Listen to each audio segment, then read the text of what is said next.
And good evening to you all from the Universitario Stadium here in Monterrey, the most northerly point of these World Cup finals. This, the larger of the two stadiums in the city, where England will play Poland in their third group match. Can't walk anywhere with me. The two captains, Zaki, who you've just heard, for Morocco's Zibi Boniek for Poland. The ground, I wouldn't think quite half full. The cheapest seats, $3, and that's a day's wages here. This is also the lowest level that World Cup football will be played at, about 1,500 feet compared to 7,000 feet above sea level in Mexico City. It's also supposed to be the hottest, but the past week has been muggy and at times very wet indeed, in the wake, we understand, of Hurricane Agatha.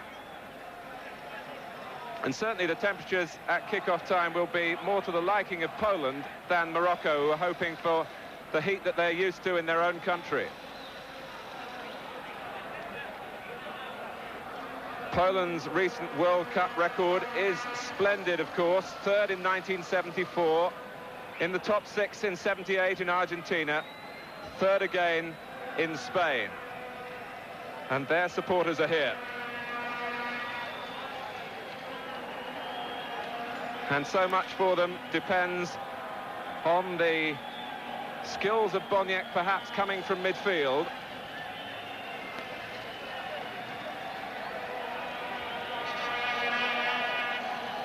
Morocco, too, have their followers. We hope to bring you a check on the teams in a moment, but first perhaps a chance for a word from David Pleat. Well, a fantastic occasion, particularly for the Moroccans. I've seen them in training and they seem to enjoy their football. They play with a smile on the face, and it'll be very interesting to see how they compare their individual techniques against the organisation and strength and pace that the Poles will give them. It's the hardest effort yet that they'll have had to put in. Morocco are able to feel their strongest side. They line up in this World Cup as usual of squad numbers. Their numbers are 1 to 11, as you can see. Zaki is the captain in goal. Khalifa and Lamris, the two fullbacks. Biaz and Bouyahiaoui, the two centre-backs. Dolmy, the anchor man in midfield. Hadoui plays in Switzerland. So too does the number 8, Boudabala. Crimo Merri at number 9 was fourth highest scorer in the French First Division this season. Timoumi, the African Footballer of the Year. Mustafa Merri, the younger brother of the number 9. And Morocco's coach, in fact, is Jose Faria. They put the name of the Polish coach on that team lineup. But this is the Polish team. Młynarczyk in goal, who plays for Porto in Portugal. Ostrowski, the left-back. Wojciechowski, the sweeper. Majewski, who plays in West Germany, in the centre of defence. Matisik, the anchor man in midfield. Kubishki will play at right-back. Komorniski in midfield with Bunsol. Smolarek, the battle-hardened veteran from Widzew Lodz. Boniek, of course, and Dziekanowski, Dariusz Dziekanowski, certainly one to keep an eye on. He's Poland's current Footballer of the Year. So we invite you to sit back along with Bobby Robson, who's here in the stadium, and indeed the England players who are watching up in the team hotel in Saltillo, to assess the strengths now and perhaps the weaknesses of England's forthcoming opponents. Group F is underway in Monterrey. Lamris. And here's Timoumi, who's very much a left-sided player. Mustafa Merri, the younger of the two brothers.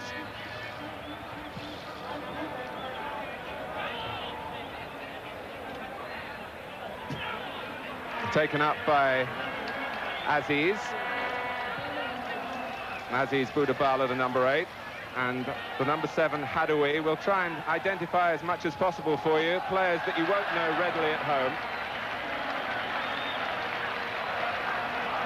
A quick throw from Młynarczyk, and this is Bunsol, one of Poland's stars in the last World Cup when they got to the semi-finals, and without Boniek, who was suspended, they lost to Italy, of course. Dziekanowski.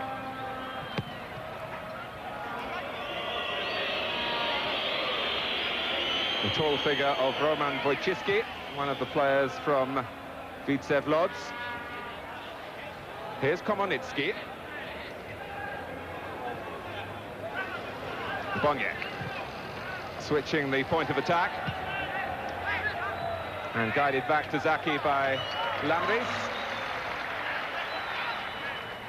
Morocco representing Africa here in Mexico, just as they did 16 years ago, when they had their moments in the group matches. They did, at one point, lead West Germany at half-time, and were only beaten by a controversial goal 2-1. But they've never won a game in the finals, and it's a tough way for them to start here. Timoumi.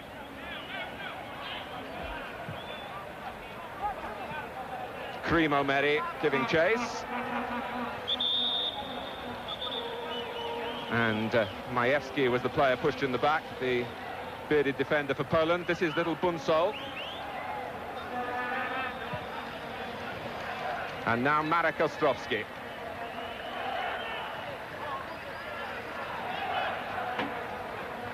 Very much early sparring.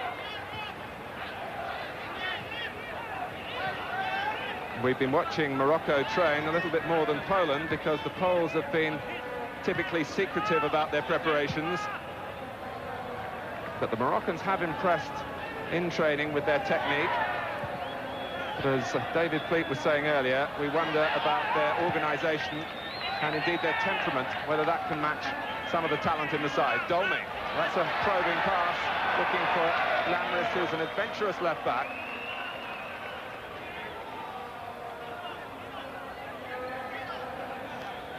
Here's Dolmy.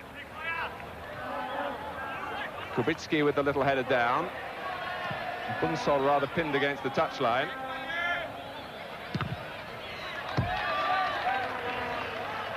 David, your first observations? Well, it would be important for the Moroccans to breed some confidence and to get behind the ball early and keep the game as tight as possible in the early stages. And then as they slowly get a little bit of possession and start knocking around, they'll feel much better for it. Ostrowski.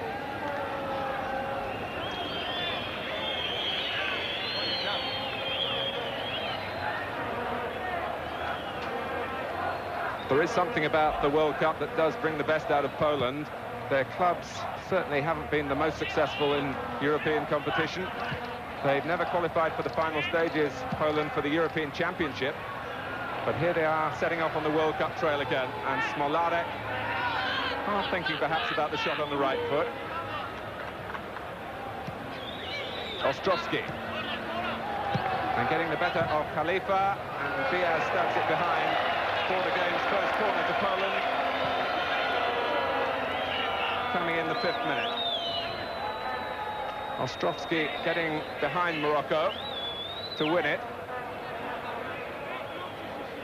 Both Wojcicki and Majewski have come forward, and the flick-on was by Wojcicki. Hadaoui.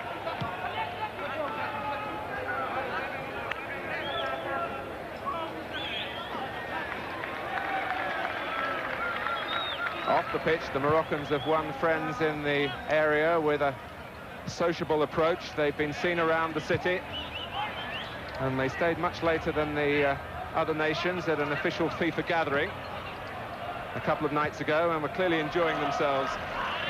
And here's Lambris with a chance to enjoy himself here. Looking for Krimo.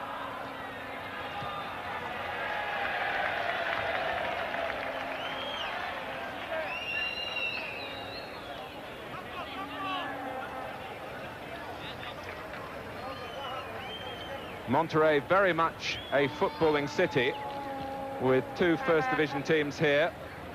This is the home of the Universitario club. The other club, the Monterrey club itself, are the Mexican champions. That was the club side that England played against a few days ago. Too long for Jakanowski.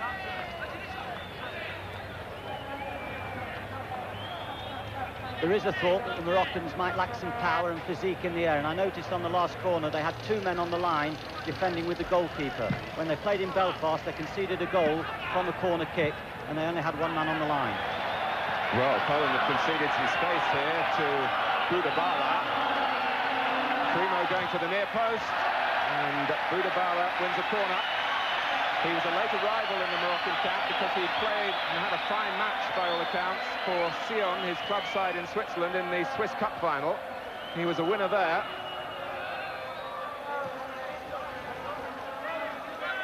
Timumi. And here's Hadaoui. Dolmy. And as he's setting himself for the shot, and the ball ricocheting off Primo.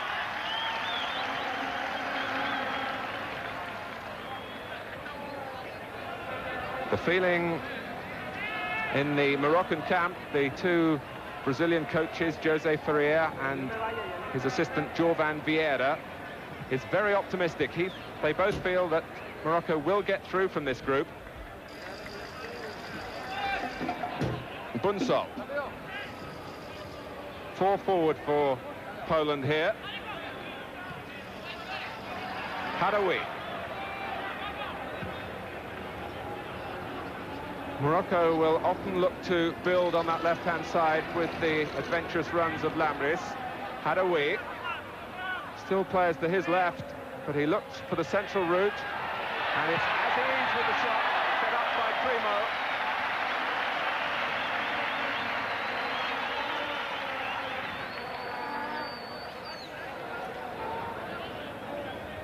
Dziekanowski.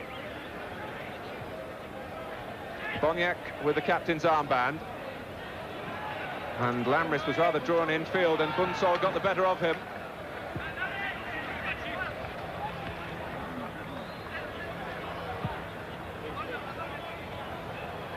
Dziekanowski coming to collect the throw. He's got all the class of a Boniek. This World Cup might show whether he's got the temperament to go with it. Timumi. Helped on by Mustafa Meri. Aziz Budabala.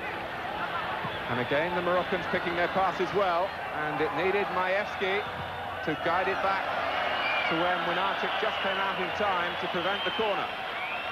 I think that if the Moroccans can get the ball into the last third enough, with players getting forward, then I think we're going to enjoy some of the football from them. They've got good imagination around the box. Młynarczyk, the goalkeeper, who plays, as I was saying, for Porto, the perfect man to spy on Portugal for Poland. And he's grateful there that the linesman raises a flag against Primo.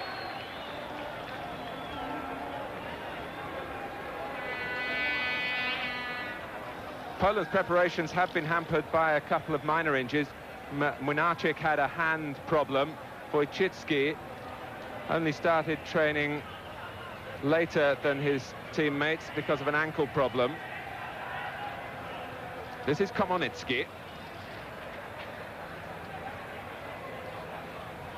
On from Matisik.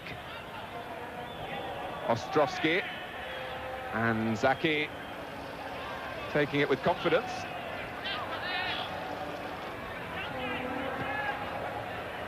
Of all the Moroccans, perhaps he's the bubbliest character. Biaz.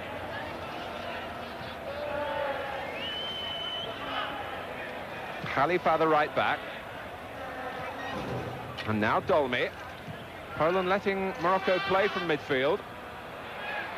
Here's Dolmy again. Just lifting it over Bunsol. Lamris. Timumi, who's looking very much a strolling player at the moment. And it's Hadaoui who let him down by not being able to control the pass. Boniek looking for that extra acceleration, and Morocco were aware of it. And Dolmy came in late, and with an air of desperation, knowing that Boniek needed to be halted in that type of situation. Boniek sitting behind the front players could cause them problems, because at the moment it looks Timumi, who's the main playmaker for the Moroccans, is the one that's going to be conditioned to try and pick him up as much as possible. That just may intimidate Timuni's own style.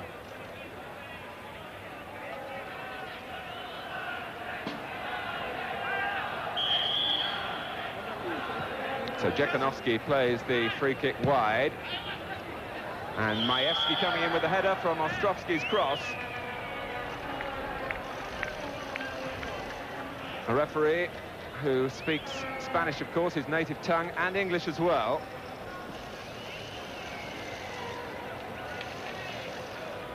But to my knowledge, there's only one English-speaking player on the field, Zaki. I don't think too many of them speak Spanish either. Smolarek. Aziz Budabala. Dolmy. Lamris has made the run. And it was good defending by Kubicki. And he looks to try and set Poland forward under a counter-attack that ends when Boniek couldn't control. In the early stages, the left-back Lamris, who obviously enjoys going forward and breaking to support the midfield and the front players, he just must be a little bit wary, because Boniek's very clever at spreading the passes out to the right, and he may just leave too much space. Khalifa. A cloudy late afternoon in Monterrey, but high humidity. And Poland and Morocco have not bothered with altitude training. And this is Tamumi. Cremo is in the middle. It's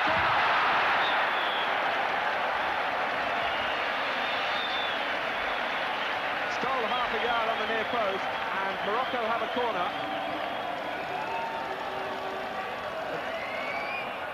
Tamuni's got a lot of confidence in his ability. He won't be frightened to take people on around the box.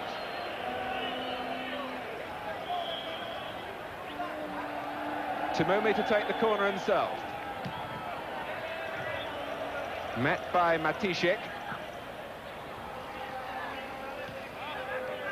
Here's Lamris. Cremo poised again.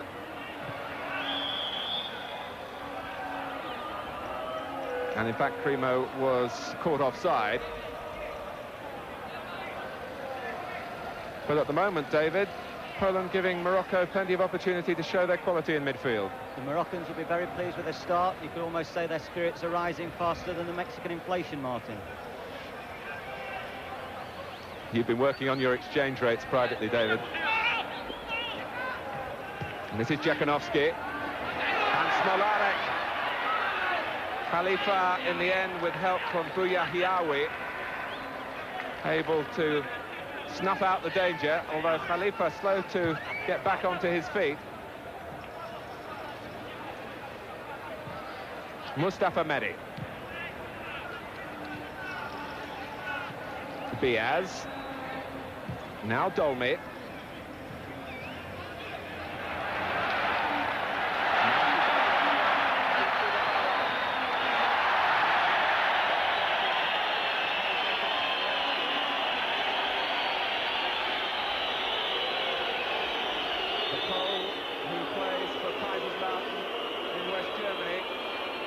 Brings down the Swiss-based Moroccan.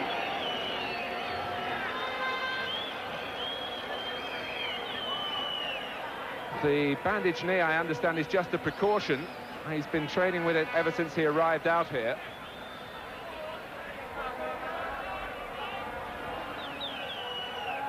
Well, a free kick to Morocco with just over 15 minutes gone. Tamumi poised on the left foot, and Młynarczyk with no real problems.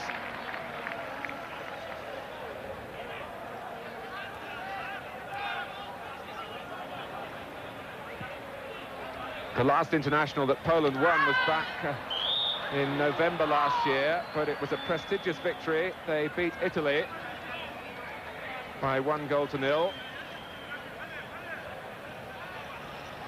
But the injured player, Lamris, looks as though he might require some attention.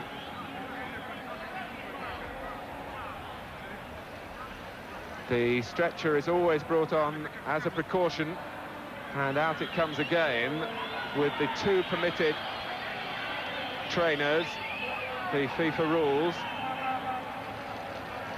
So the party of 4 has arrived.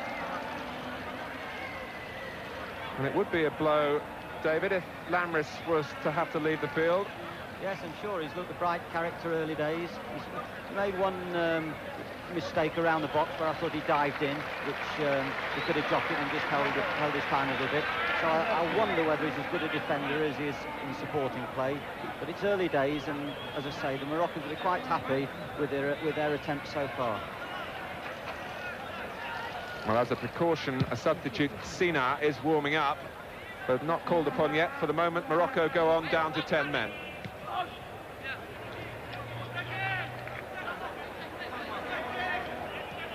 Timoumi. Nice interplay with Hadaoui. Aziz Boudabala. On the far side, Lamris is back on his feet, as you can see, and waiting for the call to rejoin the action.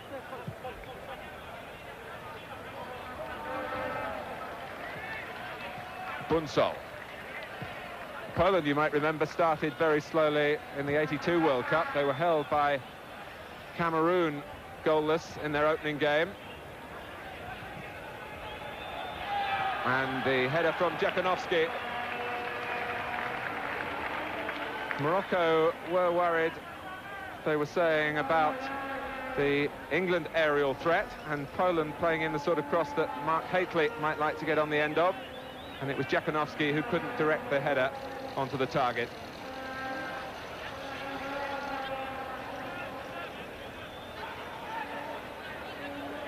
Biaz. And Dolmy aware that Matishik was closing him down.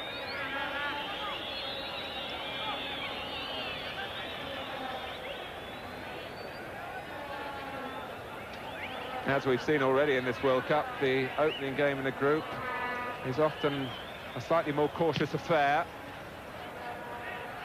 No one wants to start their campaign with defeat. Mustafa Meri, away by Matishik.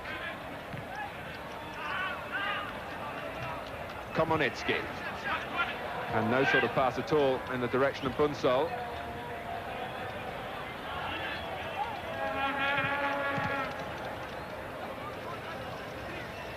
Timoumi.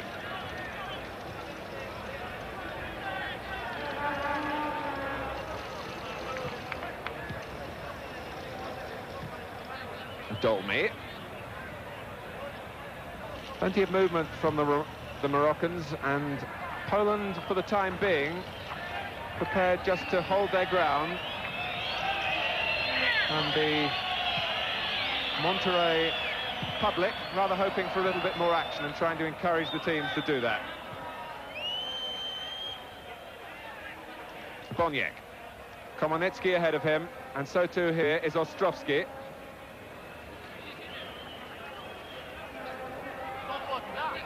Komonitsky stole a yard from a quick piece of thinking at the throw. Kubicki just a little slow to see the possibilities for number 14. Now Matishik. Bunsol. Working the 1-2 with Matishik. And Poland still working for a position on the edge of the area, and in the end have to settle for a throw.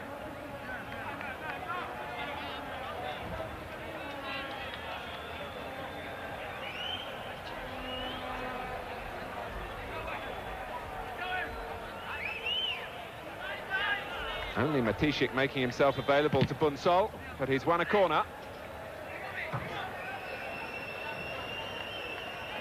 And the two linesmen from France and the linesman on the far side from Mali,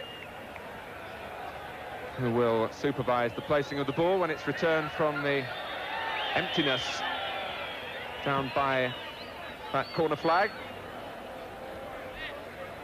Smolarek to take. Poland have 5 players waiting in the middle.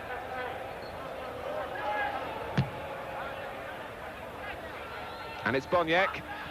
Bunsol mishits. And Komonitsky trying to keep Poland in possession, but failing. And a possible break on here with Primo. Hadaoui has got Aziz Boudabala in close attention. But Morocco's strength really was to the other side, and Poland now have got back. Dolmy gives it away. Boniek, who's suited so well the counter-attacking philosophy of Italian football. But he catches Jakanowski offside. I'm not sure about the quality of the pitch. There's one or two balls that the Poles have tried to bisect defenders with, and they haven't quite rolled on. It seems a slow roll of the ball.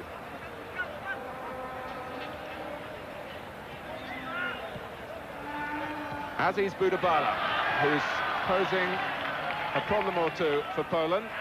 Primo in the middle, so too is his brother Mustafa. Primo is actually a shortened version of his proper first name, Abdul Karim. Here's Mustafa Meri. And Winarczyk got his bearings right in the end. He's quite a controversial character. He was once sent home from international duty for being found drunk. I'm not sure whether he was disorderly as well, but Boniek sprang to his defence and was promptly sent home as well. That was a match against Malta.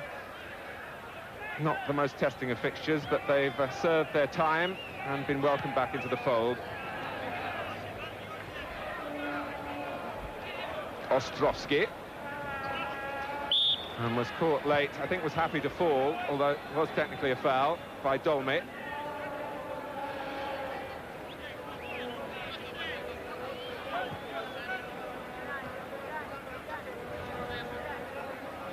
Poland waiting again for their two central defenders to join Komonitsky and Jakanowski at Boniek's free kick. But here's Ostrowski, who enjoys shooting and doesn't really connect cleanly. Poland with a number of players forward, and again Morocco sensing possibilities. Hadaoui. Primo is unmarked in the middle, and just back in the nick of time was Ostrowski. Tamuni's got a lovely touch with lovely composed left foot, and he's going to be able to spread the ball around, particularly from the no-go areas of the middle of the field, where there's no frenetic tackling and close marking. Everyone in there is allowed to play. The only problems come when it gets towards the box. And so far, Poland not really looking to stretch Morocco with European-style running. And maybe they're pacing themselves because of the high humidity, although it's not as hot as I was saying earlier as it might be here in Monterrey. Smolarek.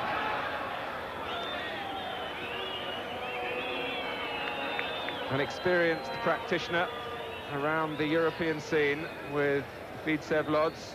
Played very well a few years ago against Liverpool.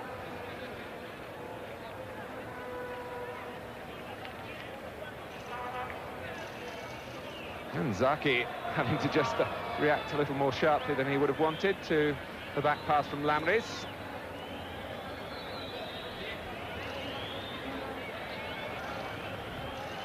Dolmy with a confident header. And some neat work on the ball from Mustafa Meri.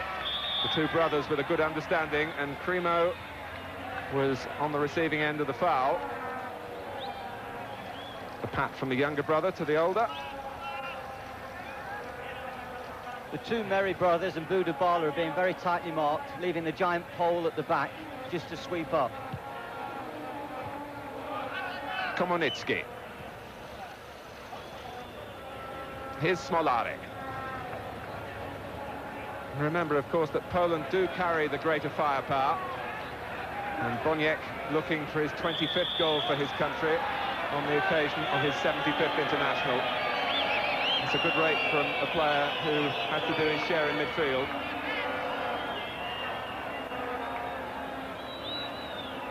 But who at the moment will probably be giving one of those expressive looks and perhaps a gesture or two in the direction of the Moroccan who fouled him.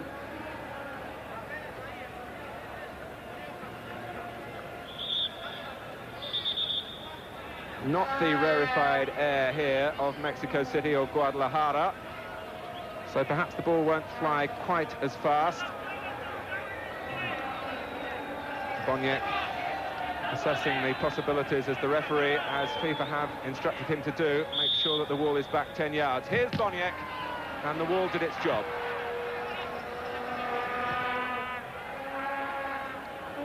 Roman Wojcicki, the sweeper.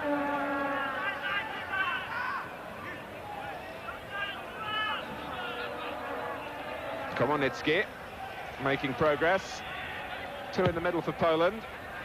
And Khalifa was aware that they weren't posing any great threat on the cross.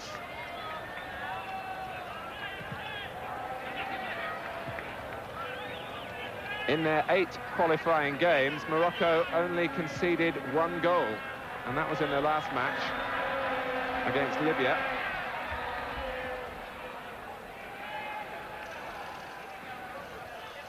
Boniek.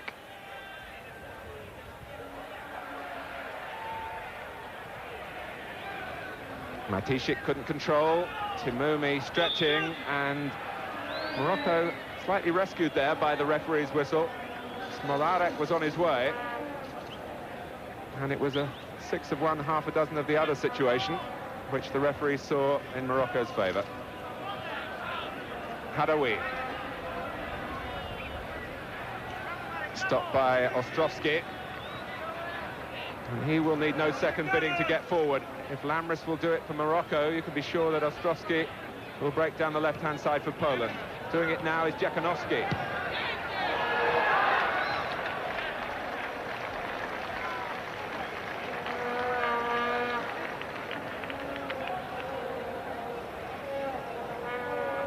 In attacking practices in training, the Poles look very effective. In fact, we were saying beforehand they looked almost as punchy as the local tequila.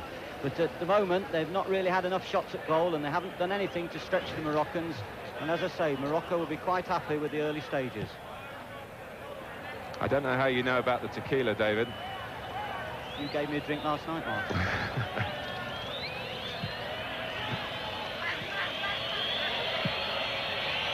Here's Aziz Boudabala. On the subject of the local fare here, the Moroccans have been eating all the Mexican food, not brought any of their own, unlike most countries in this World Cup.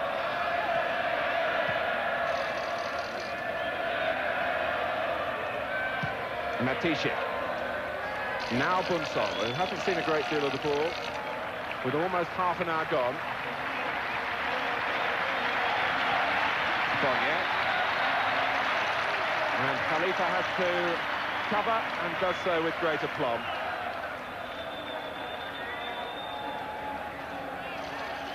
Here's Dolmy.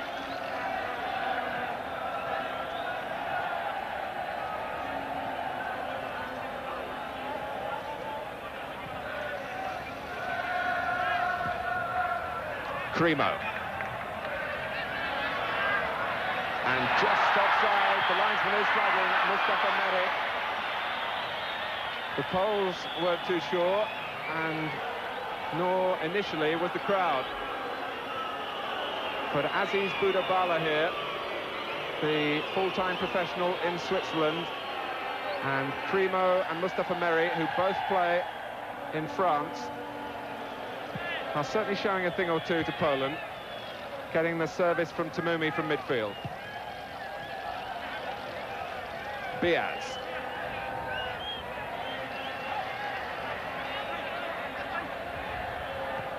Here's Dolmy, very unselfish in his work in the midfield area. Timoumi. And the triangles appear again for Morocco, although on this occasion there's no real progress. Bunsol for Poland.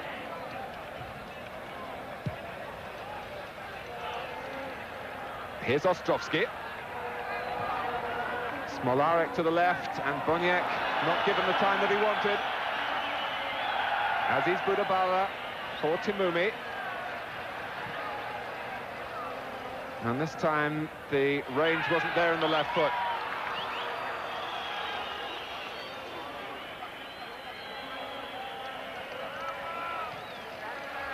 With half an hour gone, no goals as yet in the first match in Group F, England's group in Monterrey.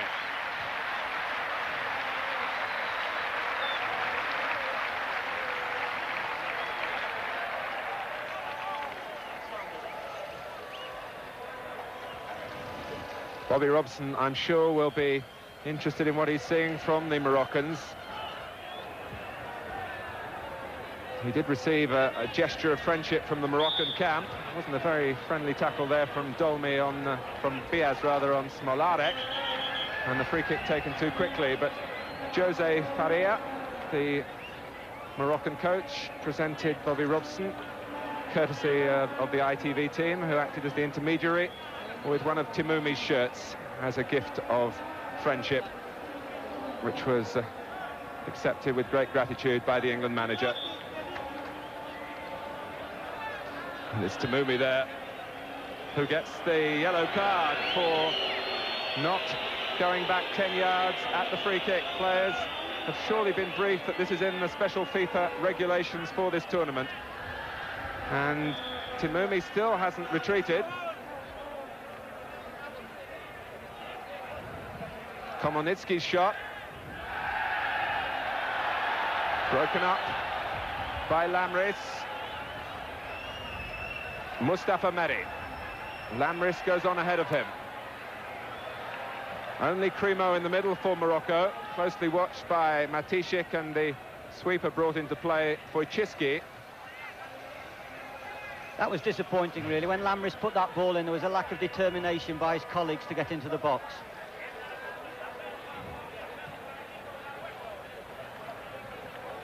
"12 minutes remaining of the first half. Timoumi was obstructed by Bunsol.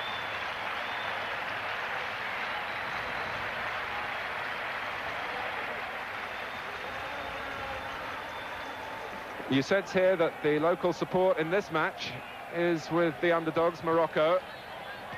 Poland haven't really been the greatest ambassadors, working behind closed doors and rarely allowing the Monterrey public the sight of the players.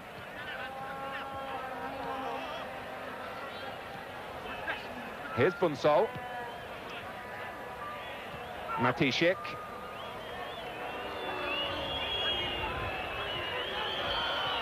Poland thought they were going to get a free kick for a late challenge by Hadoui, but the referee allows play to go on.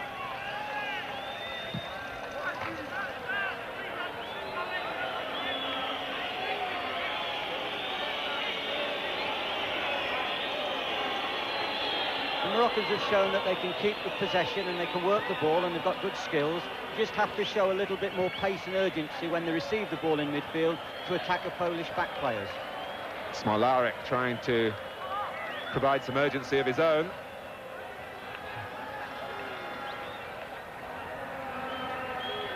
Lamris. Aziz Boudabala.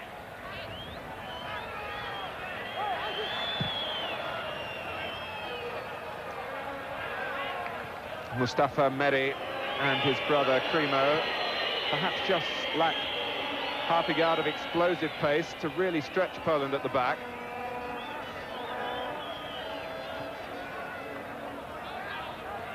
Matishik, by nature a defensive midfield player, but it's a probing pass that releases Bunsol. But Zaki already on the edge of his 6-yard box as the cross was being delivered.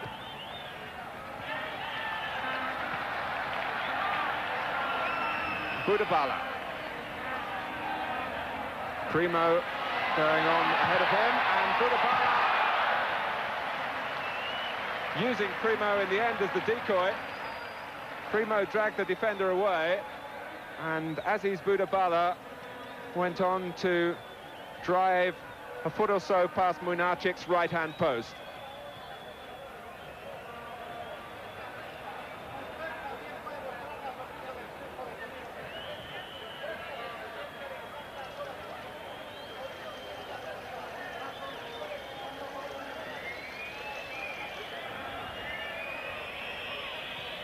Boniek.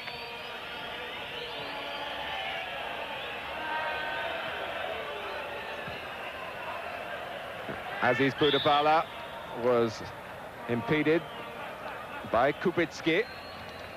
At the moment, the Poles' passing hasn't done justice to themselves. Whether it is the quality of the pitch, I don't know, but they haven't seemed to get a good roll of the ball. The lovely thing about the game is that the teams are playing on the full length of the pitch. There's no condensing of space in the midfield and a consistent blowing of the referee's whistle for offside. When the greens get it, they can attack. When the whites get it, they can attack. What is lacking at the moment is a little bit of physical power in the penalty area from the attacking players. Primo, who could provide it for Morocco. 17 goals for Le Havre in the French First Division this season. Boniek. And now Djekonovski. Bunsol is there as well, and it's Bunsol who snatched at it. Actually, the linesman are given an offside decision.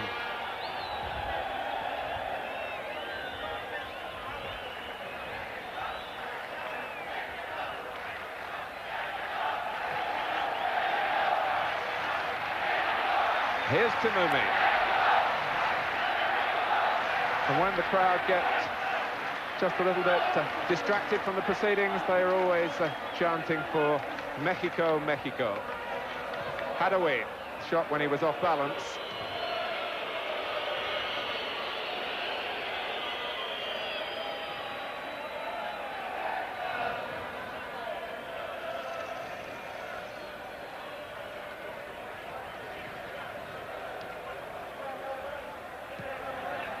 Djekonovski losing out to Lamres.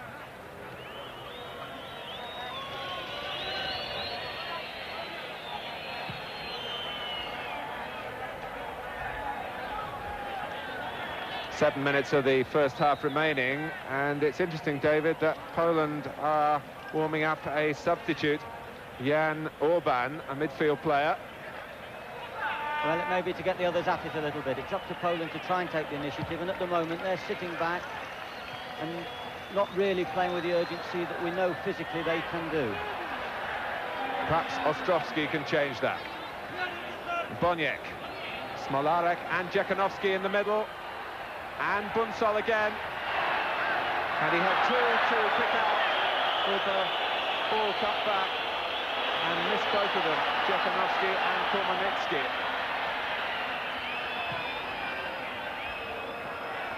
Bunsol.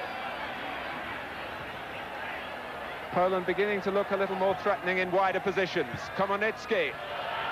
Boniek was beaten to it, and he has a corner.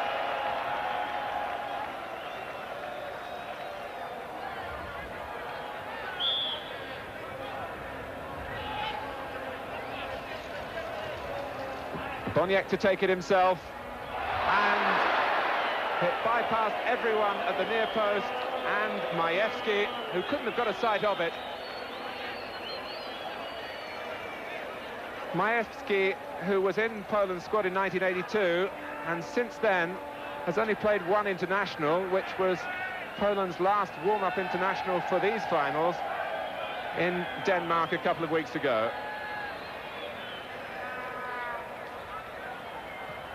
There was only 5 defenders in that box, as well as the goalkeeper, when that ball was crossed in. So if they'd have conceded a goal, you know, they only have themselves to blame. They're a little bit slow sometimes to get back when the Poles get possession, particularly the midfield players. This particular gentleman, very good on the ball, but he doesn't like running back towards his own goal to defend. Well, Michel Platini leaves that to others, and Timumi is very much the Platini of Morocco. He's also, to be fair to him, recovering from a broken leg last November, and is very short of match practice. Biaz. Mustafa Merri trying to screen it. And set up Timumi. And there was plenty of power, and the brothers Merri were moving in for the kill. You neglect Timumi at that sort of distance at your peril.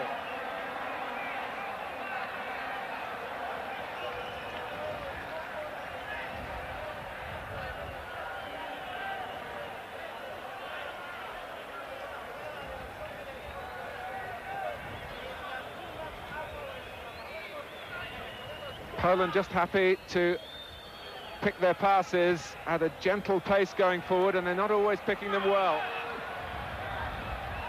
Timumi. And Aziz Budabala almost freed through the middle by Dolmy.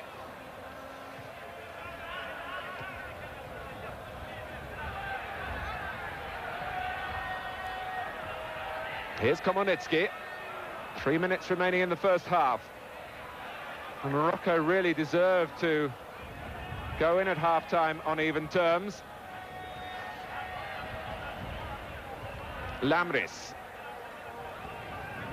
Morocco were strong favourites to do really well in the recent African Championship. They finished fourth in the end, but were lacking some of their full-time professionals. Well, Mustafa Merri showing again, David, that Morocco do lack that willingness to get into the box to support the player who gets the ball wide. Yes, they want to play walking a little bit at times, and of course they won't be able to do that, particularly in the later stages of this competition. But as I say, it's still a cat-and-mouse game, and the first goal will be so important because that will open the game up, and of course we'll see a different type of game then. Bunsol. Majewski going ahead of him. And this time it's Poland short of numbers.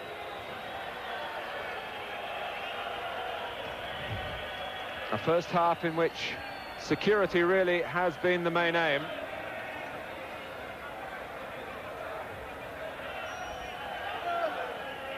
But in between the defending, some good technique from midfield.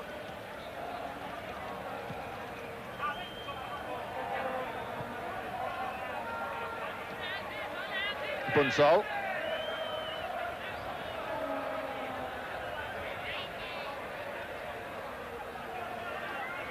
Boniek, and space here for Smolarek if he can keep the ball in play. Jepanovski and Boniek, the only two in the middle for Poland at the moment. Bunsol trying to make a late run, and it reaches Bunsol. Well, it wasn't an easy ball, David, to strike, but he held his position well to come in late.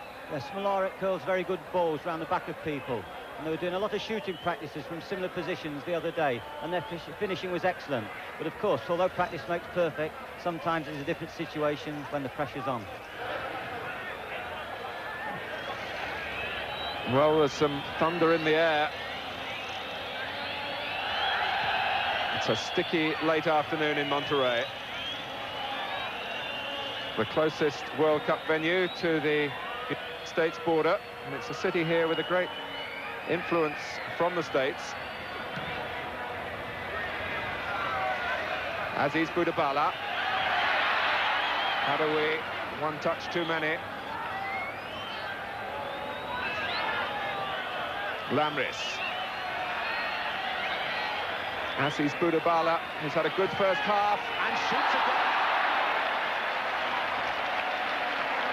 The better attempts from Morocco have come from distance.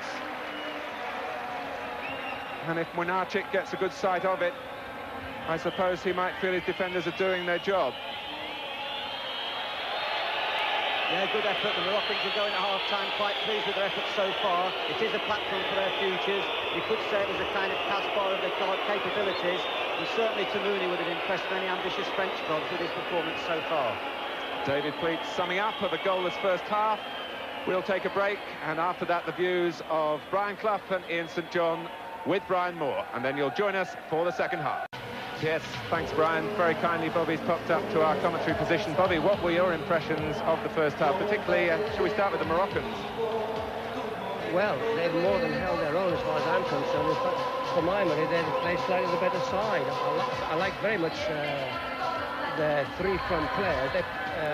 The number 8 is coming from midfield, but he's a very technical player, sharp, got an eye for a shot. The two front players, the two main brothers, move around, they turn the defenders well. Tamuri from midfield also has an eye for the pass. I mean, we need to get a hold of him because I would think that he's got an eye for any sort of a pass, and he could, cut right through you, really. quite good at the back. You know, they mark very well and they're tenacious. And I tell you what, it's not a great football from the Moroccans, not by any means. And if you were to underestimate this particular little team, you could get well and truly beaten. Have you, in a sense, been disappointed with Poland? Well, yes, I have slightly. I like the little Levin, Smolak. I mean, he's a tricky, clever little player, very incisive, and would need to get a hold of. But they haven't thrown too many people up front. They've been a bit cautious, a lot of square passing. To win the match, they've really got to get amongst the Moroccans and test the Moroccans from a defensive point of view, because at the moment, they're not doing that. And as a result, they could lose this match. Bob, thanks very much indeed. We'll let you get on with your scouting. The second half here is underway. Poland attacking the goal to the right. If you've just joined us, in the white shirts and red shorts, they brought on one substitute, Shibish, who's wearing number 2.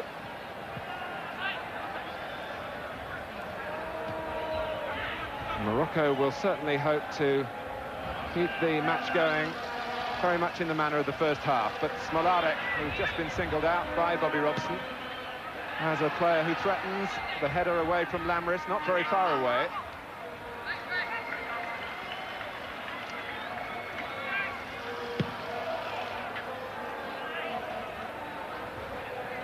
Matishik.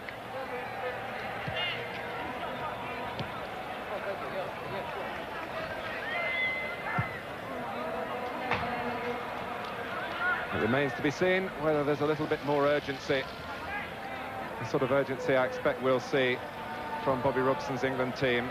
Not in this stadium, in the Tecnologica across the city of Monterrey tomorrow against Portugal. Aziz Budabala. Wojcicki concedes the corner.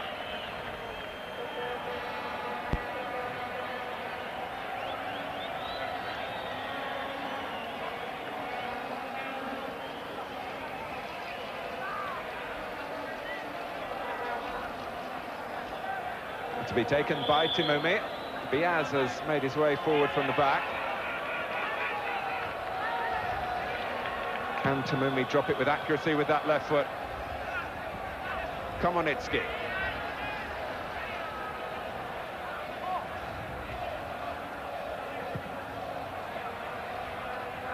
Here's Bunsol. Getting away from Hadawi and striving to cut the ball back, which he did, with Jekanovski and Smolarek arriving in the middle.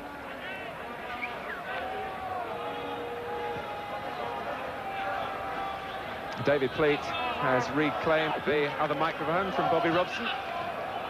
David, would you expect more urgency from the Poles? I think we'll get that automatically as each game drifts on, and people have found each other's strengths now and possibly the weaknesses, although it's one thing to see a weakness and it's another thing to exploit it.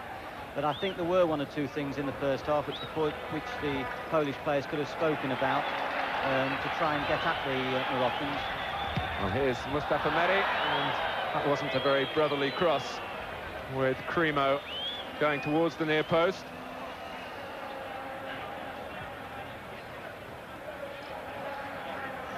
Matishik, who was seriously ill after the last World Cup, and in fact it looked as though his career would be over. But he's a very strong man indeed and has made a recovery that has astonished the Polish football people.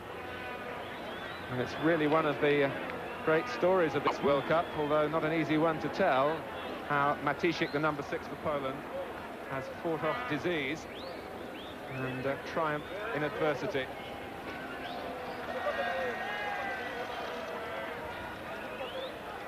It was no exaggeration to say that they were players for his life. Kuyahiawi.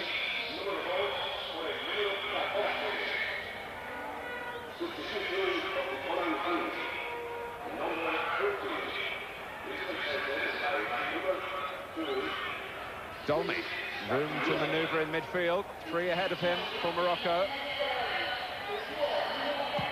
Mustafa Meri over Shibish, the second half substitute, and Smolarek came back clearly from an offside position. Poland qualified from European Group 1 on goal difference over Belgium. Albania and Greece were the other two teams in that group. And they are the seeded team in Group F here from their past World Cup exploits. Primo adjudged offside, not appreciated by the Moroccan central striker or by the crowd.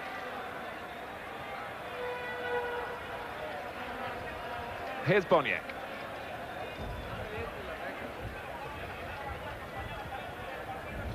Wojcicki, who's only joined in occasionally from the back. 6'4". It's his third World Cup.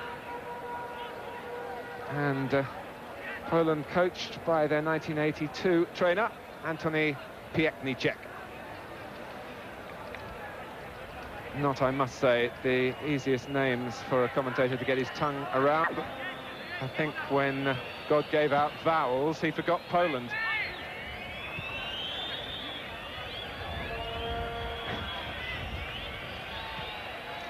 Boniek, one of the easier names. Bunsol.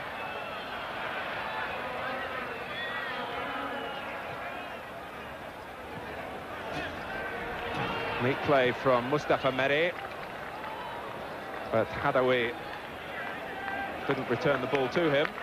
Not a difficult game for the referee, Jose Martinez from Uruguay. If anything, it has lacked some passion, but not short on technique. Described by David Pleat as a chessboard game early on, and it hasn't really changed from that style. But here's Boniek. Shivish.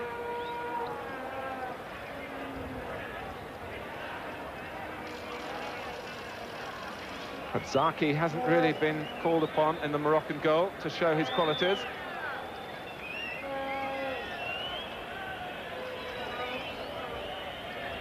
Matishik.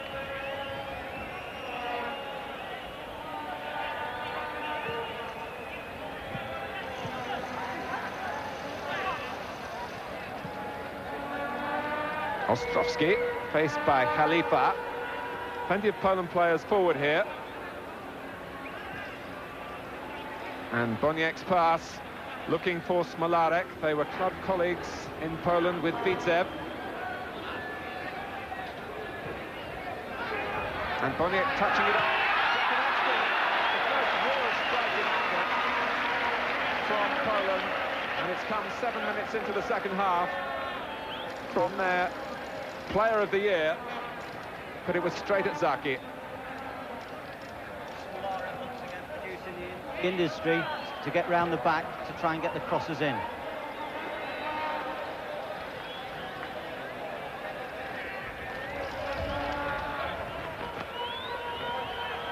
Biaz. Timumi.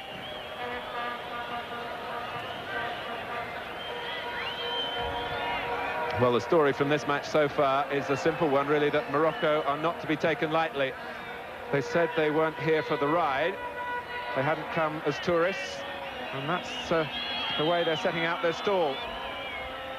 They're a very relaxed group of players as well. I believe they pray 3 times a day, and certainly they won't want too much prayers today to get the result in this game if they can just up the pace a little bit. Faria, the manager, he's an interesting character. He's a rather portly Brazilian, and he seems to walk around the centre circle smoking, while the other players are put through the paces by the coach. A lovely style of management. I wonder whether we'll see that style at White Hart Lane next season. I don't smoke, Martin. But you wouldn't mind the stroll. Here's Bunsol, leaving it to Majewski, trying to quicken the pace, sensing the need for Poland to make a greater impact perhaps here.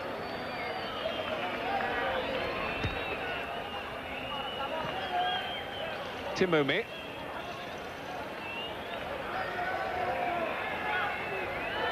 Harris by Bunsol, but unfairly.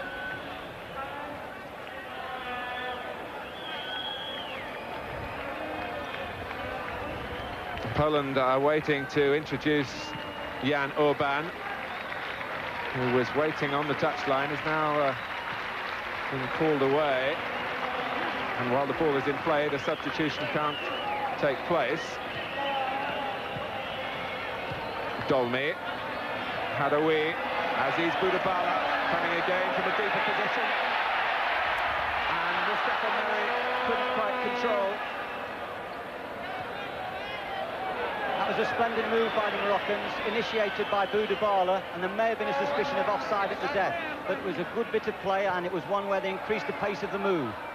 And now Zaki showing his versatility with a clearing header. And it's Jekanovski who's being called off. In keeping really with the unfulfilled potential from him. They're certainly not sure about him in the Poland camp. And Jan Urban, wearing number 8, will come on. Poland now having used both their substitutes. Komonitsky, thrust down unfairly by Aziz Boudabala. Richard Komonitsky, one of the Górnik players, the Polish champions, retained their title.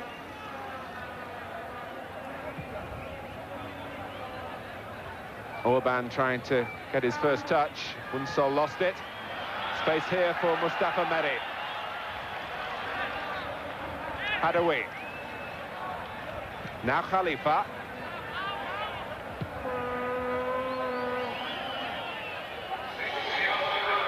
Dolmy. And that was a neat turn. Lost Smolarek. And Morocco again keeping the ball well, switching from right to left.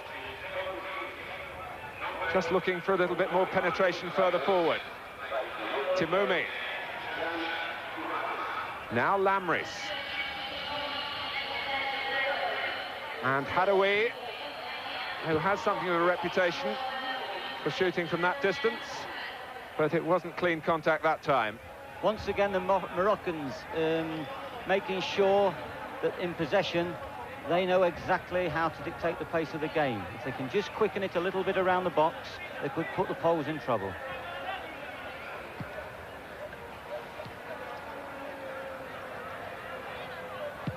Matishik.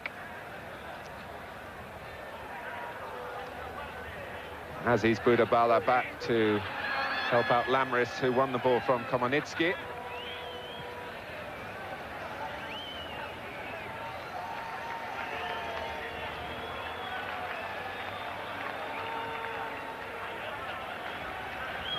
Again, Morocco patient, picking their passes. Never been overawed here on the World Cup stage. Crimo, who's been a real nomad around the French league. And he wants a foul there that's not forthcoming. Unsol. Cleanly won by Lamris. Here's Timoumi. And Boudabala trying to conjure up some magic. Hadaoui. And Crimo's cross, causing a problem for Winarczyk in the end. It's quite breezy, with the temperature dropping and the threat of rain again in the air. And a pat of friendship from Boudabala for a goalkeeper who was grateful to pour the ball behind for the corner.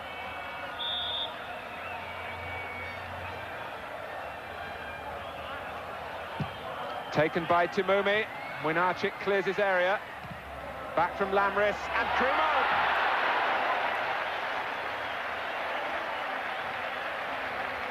He got back quickly as the Poles were pushing out to stay onside. Yeah, a good attempt and slightly unlucky. I think watching the game, the Portuguese would be sweating more than possibly England, because they'll be fighting for that vital second or third place. Well, Orban stopped at the last when Poland were just beginning to look threatening.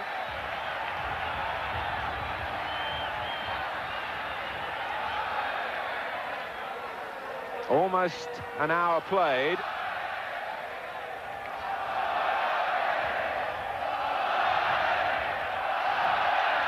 Hadaoui, and there's a rawness at times about the Moroccans. when there was no need to shoot then. He let fly and stubbed his toe, and Boniek, the ever-present threat.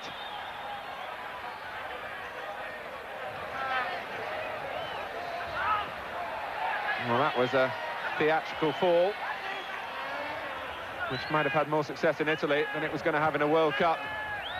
Komonitsky.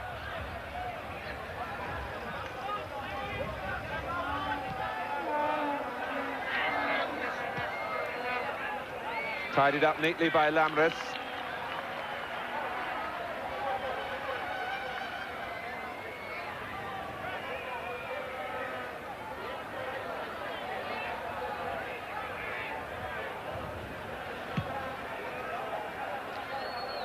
England, remember, play Morocco in their second match, a match you'll be able to see live on ITV. And, David, it could be quite an interesting confrontation now. I'm sure. The Moroccans are going to certainly win a few friends here. They do, as I said earlier, play with a smile on the face. There's been no rough tackling. They want to work the ball. They want to play football. Biaz. Matishik. Did well to keep his balance and the ball. Komonitsky. Smolarek's back heel. Komonitsky. A sharper edge to Poland's attacking play then. A little bit of invention and a little bit of something different. Sharp back heel. Might have done better, although he was under pressure as he shot. But by and large, Morocco have defended in a composed way. The only lack of composure that I've seen from them since I've been out here came in a training game when Biaz and Bouyahiaoui, the two centre-backs, suddenly turned and started fighting each other after a disagreement about the way they should operate their pairing in the middle of the defence.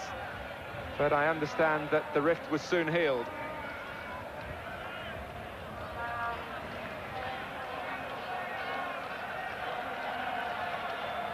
Smolarek and Lamres strong in the tackle again. Dolmy, Hadoui, space here for Khalifa. This is Mustafa Meri. It's where Morocco really go from here that's caused them a problem. Cremo is the target and tried to take it on the chest. He's a muscular forward, a little in the mould perhaps of Cyril Regis.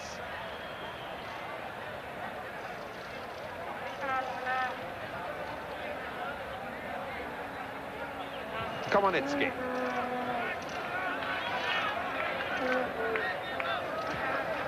Again, no one really trying to win the ball in the opposition's half. And the tackles will begin to go in now. And Ostrovsky in the end is half stopped. Back from Lamres.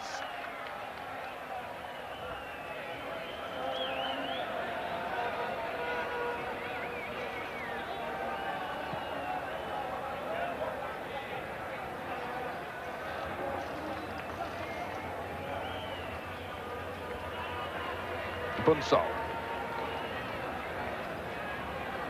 Orban. Smolarek to his left, and Matishik has taken up a central position. And it might come for Smolarek. Deflected for the corner. It would have been fortunate had Poland scored from that, in that Urban's shot was blocked. But Jose Ferreira can be proud of the way his team has performed so far, the Moroccan coach. They need to be disciplined now in their defending. As the game wears on, it'll be interesting to see the contrast between the stamina of the two sides. The Poles are very determined, very strong players, and they've been training for some while together. And the Moroccans have been used to the heat. At this moment, it's quite cloudy, although it's very humid down there. The delay while the ball is being retrieved from the moat around this stadium. So it's Poland's corner, to be taken by Boniek. Majewski.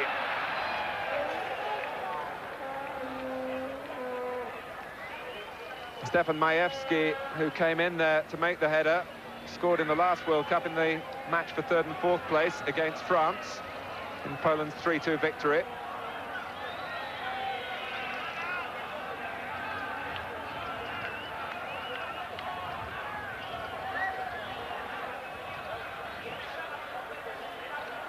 David, it is going to be a World Cup about possession football, but do you honestly see England playing their football at this pace?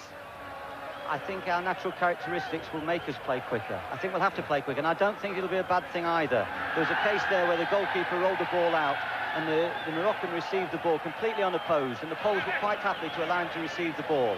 I feel that some challenge would be a good thing, would make people hurry their skills. They say a good player is a player that's always got time. Well, the Moroccans have had plenty today. Merry, Mustafa Merry, that is. Here's Dolmy. Primo again, the target in the middle, and trying to guide the header down for Aziz Boudabala.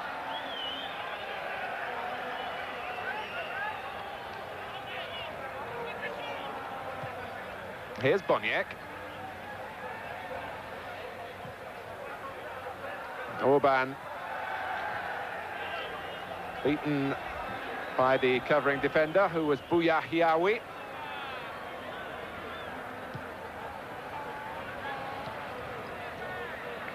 Dolmy. Lamris to his left. Boudabala was the player he used. And again. And Aziz Boudabala again finding space on the edge of the area. Morocco still looking for the right final ball.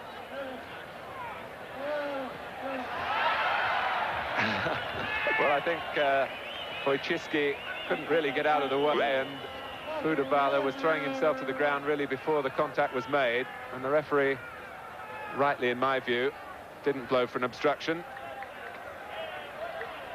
He might have done better to go through his legs. He's certainly one of the tallest men in the World Cup, Roman Wojcicki, Poland's number 5.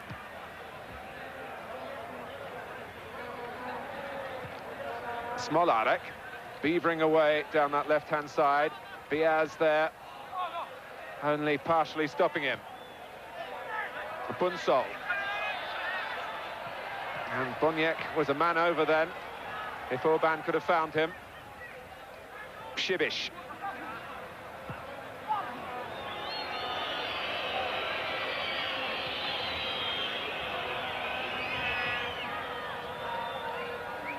Matishik. And again, lack of orderliness about the Polish play.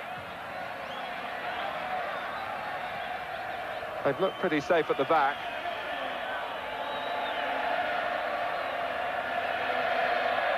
But I say again, they were slow starters in 1982, and they finished 3rd.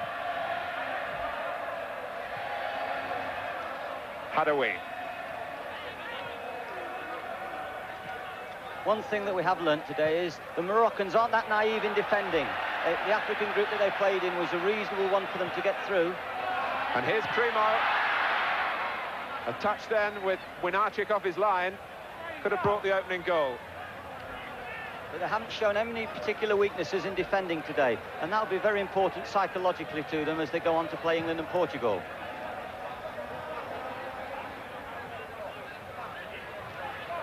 Here's Shibish.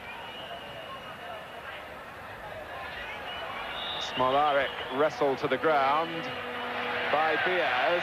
A little show of temper from him, and he in fact is under a year's suspension for international played in Africa under the African Federation after an incident when he laid a hand on the referee in one of the African Nations Cup matches. But that suspension doesn't apply for the World Cup.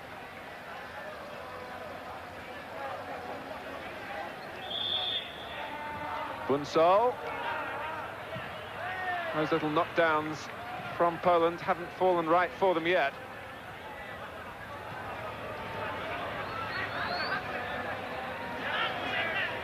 Lamris.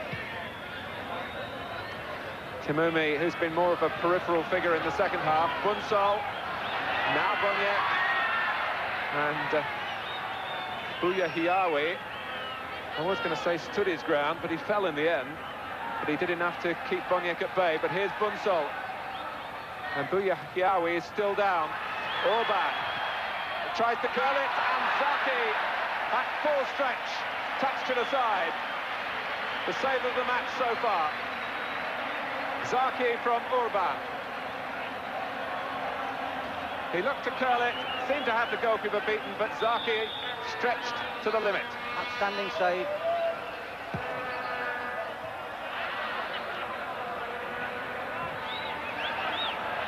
Mustafa Meri.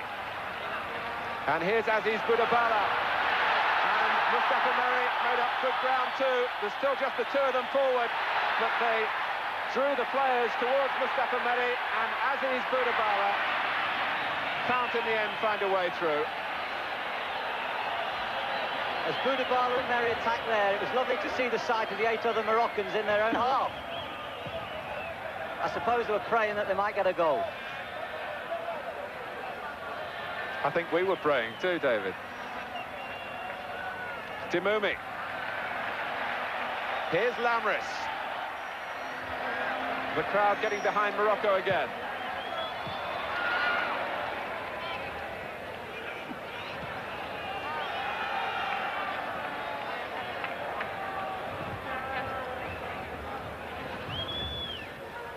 Smolarek. Again, the play stretch, not the sight that you see so often in England, of back fours pushing up and compressing the football into areas either side of the halfway line. Boniek.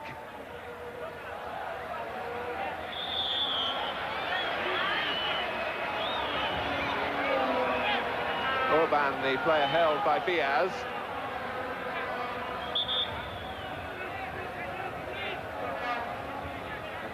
Zaki setting a two-man wall.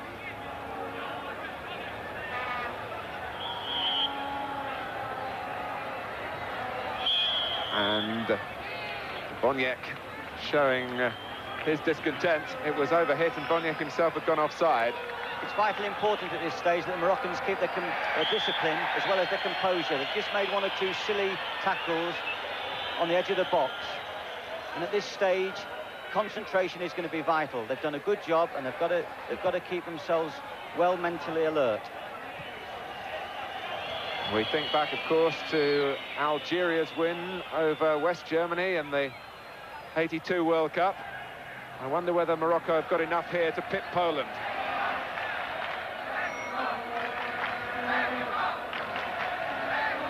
In the 1970 finals, Morocco drew with Bulgaria. And in that group, they lost to West Germany, unluckily, and were beaten 3-0 by Peru. Matishik. Now Boniek. Matishik. Ostrovsky taking over, and Diaz at the full height of his jump, conceding the corner.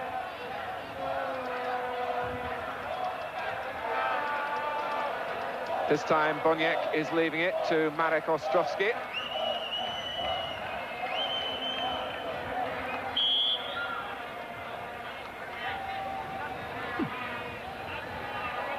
Five Polish players in the penalty area, and Zaki needing some help. Shibish. Now Boniek, who was waiting on the edge, and a break on here for Morocco with Mustafa Meri and Boudabala, and he, in the end, picked the wrong pass because Hadoui, unseen by Mustafa Meri, was making tracks to the other side. Orban, and Biaz again coming across well. It was an excellent run of Boudabala across the face of the defender from right to left, which left the space on the right-hand side. Komonitsky. And Zaki settling for the goal kick.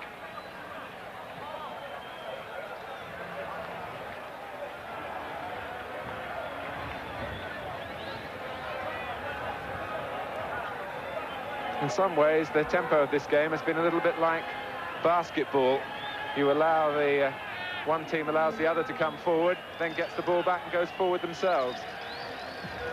And it's Morocco's turn here until the intervention of Matisik. I think that will be a characteristic of the World Cup, and it'll be interesting to see what the European sides can do about that, whether they can disturb the flow of the other teams when they get possession. Ostrovsky. Out-tackled by Meri, Mustafa Meri. Dolmy. Now Hadaoui. Primo trying to get into the middle, and it's prodded out by the giant Wojcicki.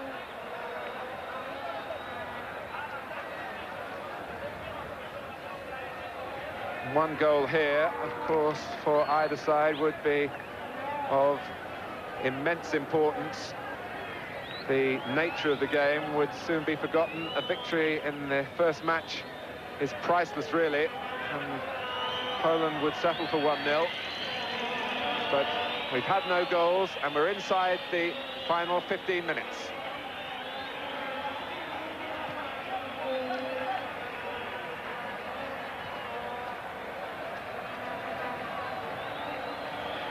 Buyahiawi. This is Biaz. Primo's dropped back to do a stint in midfield, allowing his younger brother to forage further forward. Timumi. He does look, David, very tired. Yes, he's certainly faded from the game in this second period. He was very influential in the first period, although, to be fair, he did have the time and space to produce his passes, and really I thought he conducted the Moroccan orchestra in the first half. But at the moment he has faded out the game, and the Meri brothers are doing good things in 2v2 situations when they get forward. Here's Mustafa Meri. Timumi involved this time.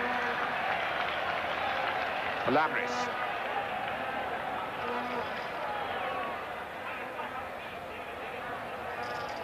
Timumi.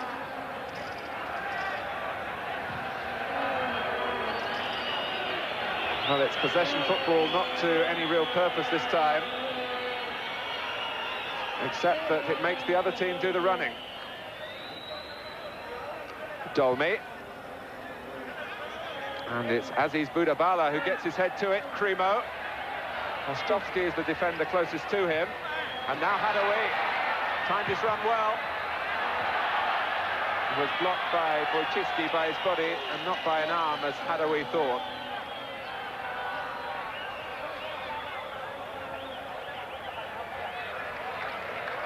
The Moroccan right midfield player Hadaoui has made some excellent runs. He is the one with the energy to support attacks, and I'm sure Bobby Robson will have noted that closely. Bunsol.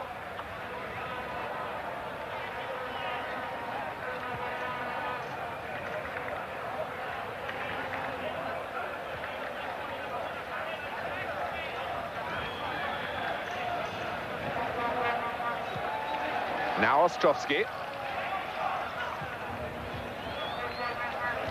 Can Boniek pull something out of his hat in the few minutes that remain?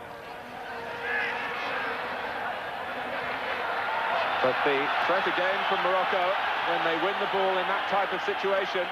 Boudabala and Primo was beaten by the speed of Ostrovsky in the end.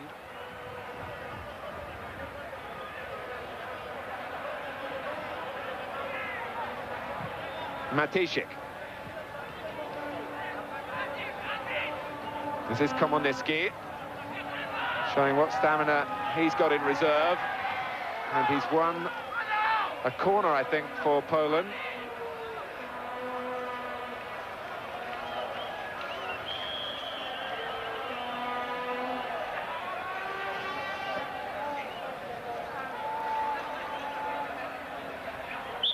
With 11 minutes remaining, and if you stayed with us deep into the night, perhaps on a scouting mission like Bobby Robson, to see what England have got to face in the forthcoming days.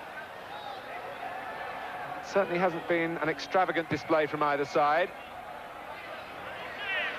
Poland have been so secretive in their preparations, David. I wonder if they're keeping some secrets from us here. Well, possibly. They're probably playing it too clever. Given away there by Lamris. Bunsol.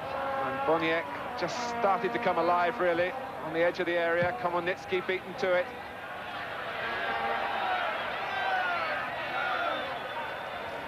A touch from Budabala to Mumi, Dolmy, and Cremo not really able to free himself from the marking there. It's very much in the nature of the Moroccan player to work the ball through midfield. Cremo prefers an earlier ball from the back and has been trying to encourage his teammates to do that, but there haven't been too many early passes for him in the European style. It's a good point, Martin. They've passed the ball at all times. They've never attempted to kick it, and sometimes you need a little balance between the both. Here's Bunsol.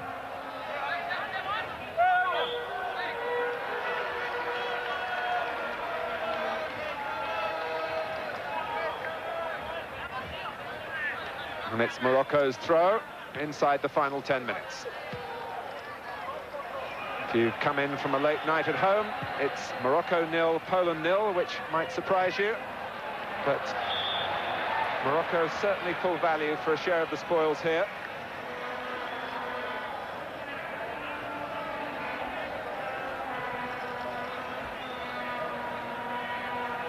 But one lapse in concentration, one defensive slip could ruin an afternoon's good work. That's what happened to Canada, remember.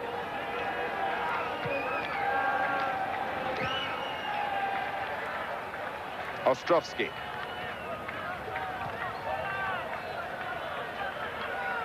Now Majewski. Matishik, and I'm not quite sure whether that was a cross or a shot. I think it was an apology for a shot, Martin. Very, very poor effort. But I'm sure the important fact this afternoon, the England players watching this, they'll have no fear. They can cope with both these sides, and that's important for the two teams that are playing second. Even the Portuguese, who've looked a little bit lethargic in training, their spirits will probably be raised on the strength of this performance. And we can echo what the England lads were saying at half-time. We are based in the same hotel as the players. The morale is tremendous. And I do believe that all 22 of them deep down inside believe that this is a World Cup that England can win.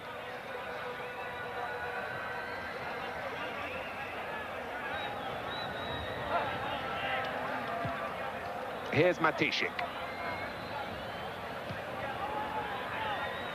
Now Majewski. Poland haven't really changed their tactical approach. They've changed a couple of players with their substitutions.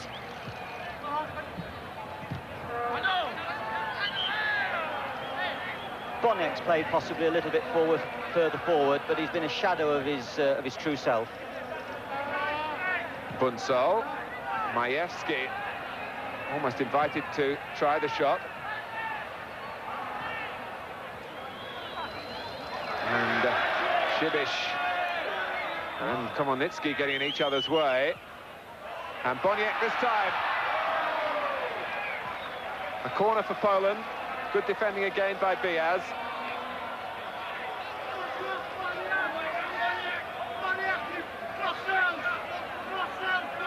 It really is a murky late afternoon here. I think they'd be calling for the floodlights in England.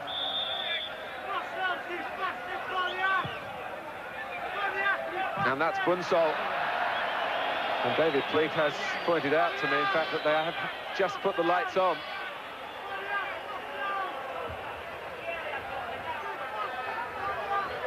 That's the second time Bunsol's got underneath a volley. If they go into the top corner of the net, he's a hero. If they go over the bar like that, he's a villain.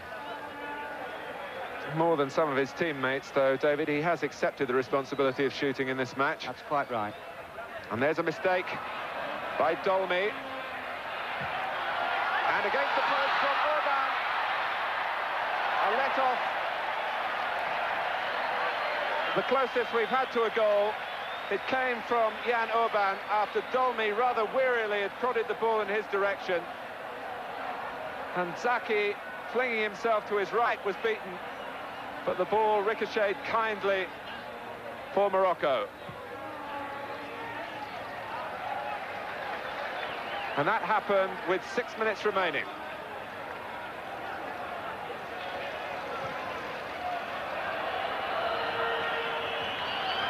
Khalifa. And it stung Morocco perhaps into some sort of retaliation.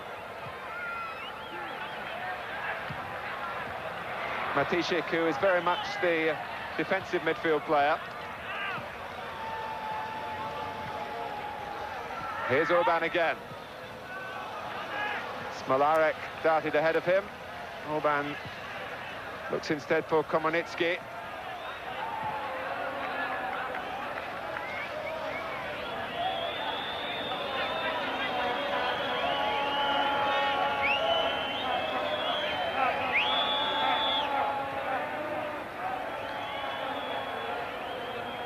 Timoumi. And Dolmy, who's missed a lot of training, he's had a foot problem, and that's beginning to show now. Here's Lamris. Aziz Boudabala. Cremo. And then Mustafa Meri, but the whistle had gone.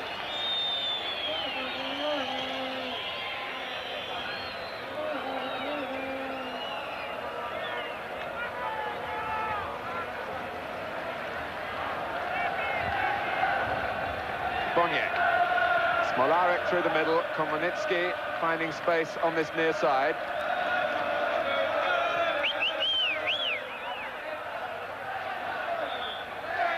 And play stopped again. Timoumi goes down and stays down, and that has immediately brought looks of concern to the faces of the Moroccan players. He's been working very hard to try and get his match fitness back. His first international since last November was against Northern Ireland in April in Belfast, when he did score Morocco's goal from the penalty spot in a 2-1 defeat. But they were certainly counting on him being a major force in their bid here to qualify, which would be like winning the World Cup, I think, for Morocco if they got into the 8th final match. And down he went there. An interesting feature so far has been the adequate refereeing. I think that the gentleman today here has been well in control of the game. There's been nothing controversial, no problems for him. I think we've just had the one incident so far in the Spain-Brazil game, where I think everyone who saw those pictures clearly saw the Spain were denied a goal. And I think maybe that was the fault of the linesman rather than the referee, David. Yes, quite right.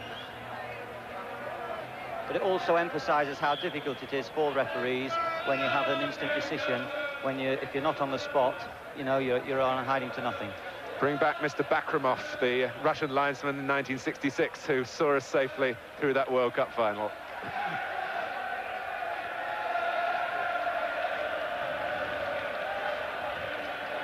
Well, Timoumi is staying in the fray, but somewhat reluctantly, and at no more than walking pace.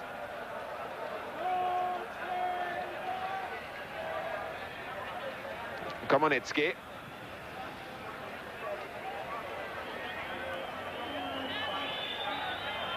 Ostrovsky.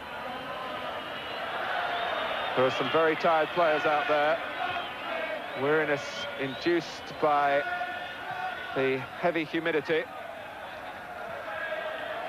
and temperatures certainly above those that Poland would be used to. It's a much drier heat, of course, in Morocco.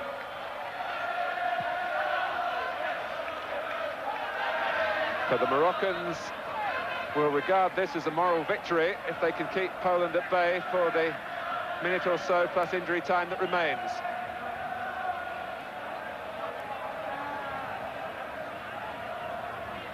Bunsol. Smolarek. Looking to take on Khalifa. Komonitsky arriving in the middle. And so too is Boniek. Here's Komonitsky. Trying to make sure. Orban. Bunsol. Tremendous block by Diaz. And he's still down. The Moroccans deserve that justice. Poland tried to walk it in. And with the ball out of play, Diaz, who flung himself into the line of the shot, will get some treatment.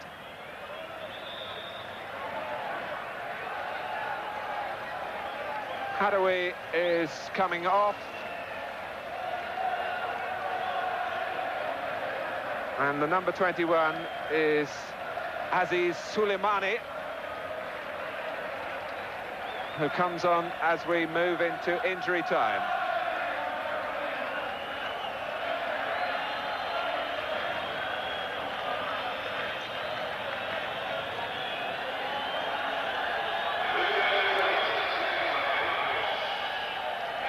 Well, Diaz is back on his feet.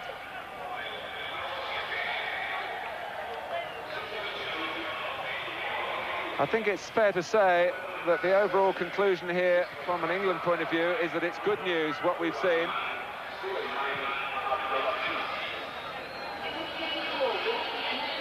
Poland have been tentative. We know they're skillful. We know they can do better. And Morocco are going to use up a little bit more time with a second substitution, bringing on Khairi for the flagging Timoumi. Khairi, who's been a worthy deputy while Timoumi's been out of the national side. Another of the soldiers in the squad.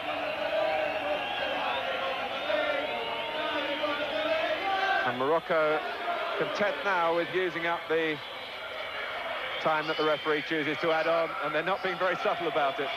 I think the verdict is there's nothing to fear. It finishes 0-0 to the disappointment of the people of Monterrey, but a very good result for England, who will go to the top of Group F if we can beat Portugal tomorrow. Poland, perhaps surprisingly tentative. Morocco, flashes of skill, organisation, better perhaps than we thought they had. Their best World Cup performance on their return to Mexico, where they did draw with Bulgaria in the 70-finals. So we'll take another break, and after it, the views again of Brian Clough and Ian St John. For the moment, though, it's goodbye from Monterrey.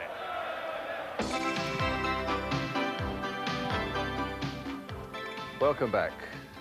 So it was a goalless draw, Brian Clough. A fairly shapeless sort of game and a disappointing one. And at one point you said you might have been better served being tucked up in bed with a library book, but... Absolute certainty. Absolute certainty. Yeah. We've cured all the people who can't sleep, I'll tell you that. But David Pleat was saying nothing to fear. Well, we didn't see much to fear. Our lads will be confident because they've watched the match, obviously. The Moroccans did a little bit better ball control than I thought they were capable of doing, but the Poland team looked sluggish and out of sorts. And it wasn't a very good match. It wasn't, was it? Ian, you quite like this goalkeeper, Zaki. Yeah. Well, actually, he is a good... He's not a bad goalkeeper, and he only lost one goal in the last 10 games he played. Yes. So, I mean, Peter Shilton would be happy with that, wouldn't he? Indeed. A good throw of the ball as well, you were saying. The only thing about his throwing was, and it was quite funny when we were watching it, he was very keen to throw the ball, but he always threw it to the opposition. Yeah. But that was a super save, yeah, he did well there. But, I mean, he didn't have an awful lot to do, did he? And the other thing that interested us to a certain extent was the way they treated an injury towards the end. Though I think it was when, what was it, Timoumi went down with cramp. Yeah. Yes. Absolutely brilliant, this. What? It's the most physical thing we saw in the 90 minutes. Look at him. That's not bad. That's amazing, isn't it? They may have fallen out, they're not talking to each other. You know? Well, I'm delighted to say that our lads out in Mexico who are watching that are still there with us, and now we can talk to Peter Shilton and to Glenn Hoddle. Peter, what was the overall feeling about the performances of Morocco and Poland there? As David Pleat and our commentary team was saying, there doesn't seem to be anything great for England to fear. Well, on that performance, Brian, I think obviously it was a little bit disappointing from Poland's point of view. I think Morocco will be very pleased with the result, and they had a lot of possession, although they didn't really threaten too often. Poland looked a little bit tired, but as you said earlier on in the programme, they tend to come on a bit later on in the competition. So I wouldn't read too much into it, although, you know, it's nice to see that sort of performance. Yes, I've got your former boss from Nottingham Forest here. Pete, how do you feel in yourself? Yeah, I feel great, boss, yeah. Yes, it's, we've had a month's full training and I feel really sharp at the moment. Good, because we're always obsessed talking about strikers, but you know my feeling on the #1 position. You've got to be right there. Have you noticed any different in the pace of the ball with shots and crosses or anything like that? Well, obviously, at altitude, the ball moves a lot quicker and you've got to adjust slightly, but down here in Monterey, it's more or less at sea level, so it's roughly the same as in England. I think the only problem will be if we have to, which obviously if we get further on in the competition, we have to move back up to altitude, but as long as we have time to adjust, then it shouldn't be too bad. The encouraging thing that, from my point of view, and from yours as a goalkeeper, has been they've been letting fly from about 10, 15 yards outside the penalty area. So you should have plenty of time to see it. Well, I hope so, yeah. So it depends if it goes in the top corner. Don't you worry about things like that. Peter, if we could have a word with Glenn now. I think Ian is keen just to have a little word with Glenn. You're hearing us, Glenn, are you? Yes, fine, Brian. That's good. Well, just thinking, Glenn, you know, that, again, tonight, all that space in midfield, I think yourself and Brian there must be looking forward to playing in some of these games with that amount of space. Yes, we noticed that particularly Poland left a lot of space just in behind their back four, so hopefully we can get in amongst that and cause them a few problems. But there are, as you say, a lot of space in between sort of one defence to the other, but I'm sure we can find space in the right places and we can punish these teams. And of course, with you having a good shot, you'll be looking to get a few shots in, I'm sure. Yes, we've worked at that on training. Everybody's, I think most days we've done a lot of finishing, getting used to the balls and the flight of the balls. So we'll be looking to get as many shots in as we can. The feeling is, Glenn, also that we will probably lift our pace a little bit compared to some of the games we've already seen here, being that sort of our natural type of game. Yes, I think it's very important that we don't forget what we do at home in England by pressurising teams, but obviously the balance has got to be right. There's times to do that, and then there's times where, because of the altitude and the heat, we've got to play a little bit like continentals. But I'm sure that's another thing we've been working at in training, and I'm sure we'll get it right on the day. Brian, do you want to put a word to our... You all right, son, physically, completely now? No problems with you, no niggles? Feel very fit at the moment, yes. I think the training in Colorado was very good for myself and for the lads, and we've had as many tests as we possibly could have out there. I feel on top form. Have you had a word with your new gaffer yet? Yes, we've had a quiet chat, yes. I think what about? He actually... Well, he actually gave me an interview, so that was an unusual way to meet him. Oh, that's not bad. What have you heard about the Portuguese, Peter? Well, not a lot. I think that there's only one player that we really know, and that's the fellow up front, is it Gomez? But I went there for my holidays last year, that's about as much as I know. Yeah. Are you fellas getting the press out there? Do you get the papers sent out to you? Yeah, we're getting quite a few. Oh, yeah. Quite a few papers, and it's about 4 or 5 days behind, but we're keeping up with the news. Everything's been spot on, really. I mean, it's been 4 weeks, but it's gone very quickly, and all the lads are really looking forward to getting down to the real business. Well, we're looking forward very much to seeing you in action tomorrow, Peter, and many thanks indeed for joining us again tonight, Glenn and the lads, and good luck tomorrow. Looking for Cremo.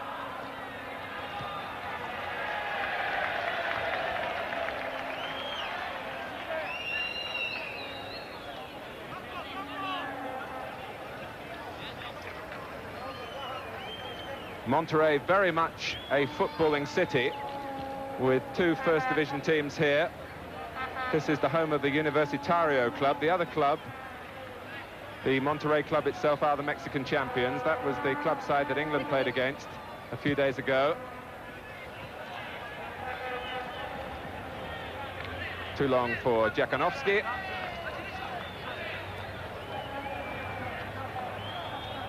There is a thought that the Moroccans might lack some power and physique in the air, and I noticed on the last corner they had 2 men on the line defending with the goalkeeper. When they played in Belfast, they conceded a goal from a corner kick, and they only had one man on the line. Well, Poland have conceded some space here to Budabala. Primo going to the near post, and Budabala wins a corner. He was a late arrival in the Moroccan camp because he played and had a fine match, by all accounts, for Sion, his club side in Switzerland, in the Swiss Cup final. He was a winner there.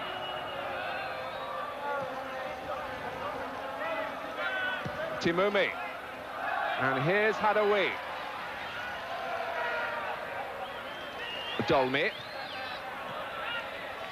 And as he's setting himself for the shot, and the ball ricocheting off Primo.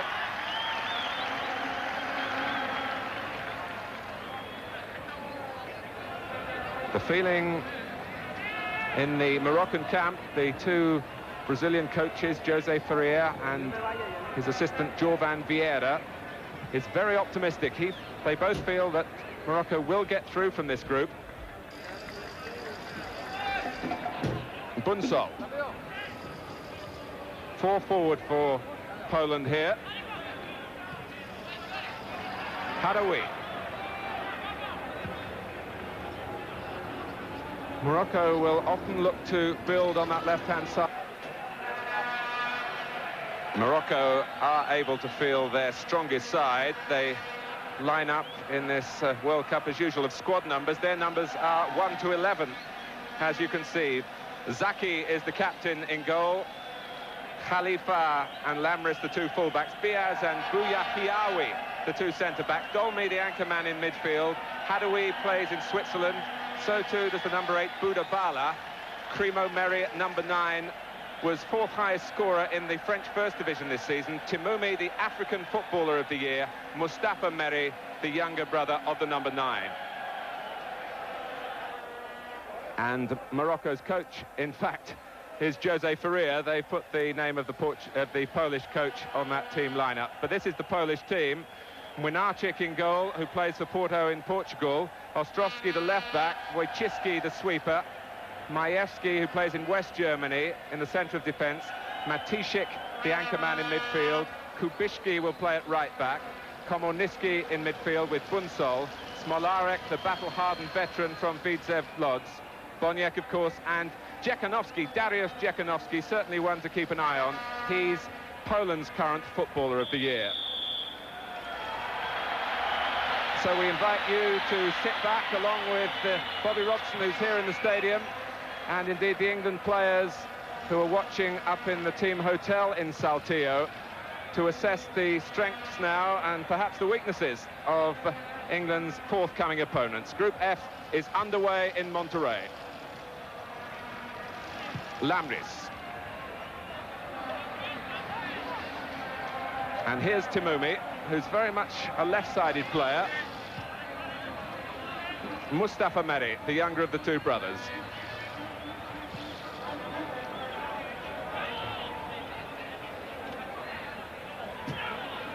Taken up by Aziz Budabala, the number 8. And the number 7, Hadaoui. We'll try and identify as much as possible for you. Players that you... That's a probing pass, looking for Lamris, who's an adventurous left-back.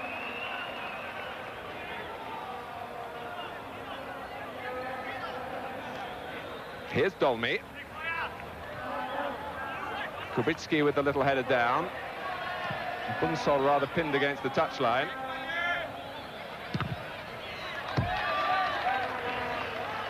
David, your first observations. Well, it would be important for the Moroccans to breed some confidence and to get behind the ball early and keep the game as tight as possible in the early stages. And then as they slowly get a little bit of possession and start knocking around, they'll feel much better for it. Ostrowski.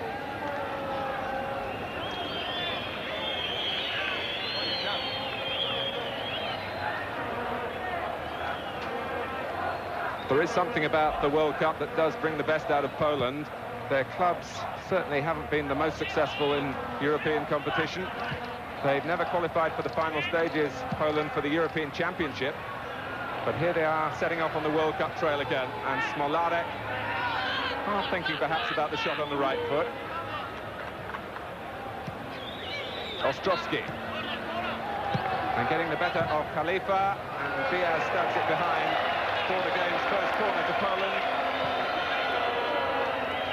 coming in the 5th minute. Ostrovsky getting behind Morocco to win it. Both Wojcicki and Majewski have come forward, and the flick-on was by Wojcicki.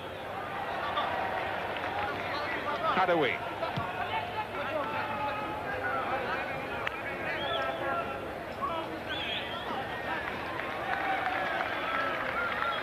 Off the pitch, the Moroccans have won friends in the area with a sociable approach. They've been seen around the city, and they stayed much later than the other nations at an official FIFA gathering a couple of nights ago, and were clearly enjoying themselves.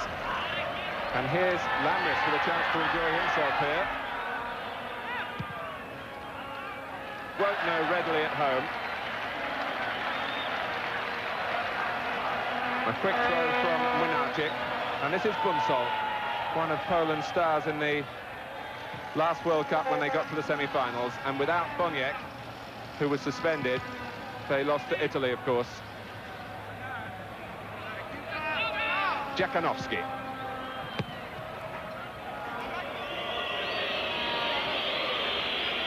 The tall figure of Roman Wojcicki, one of the players from Vesves.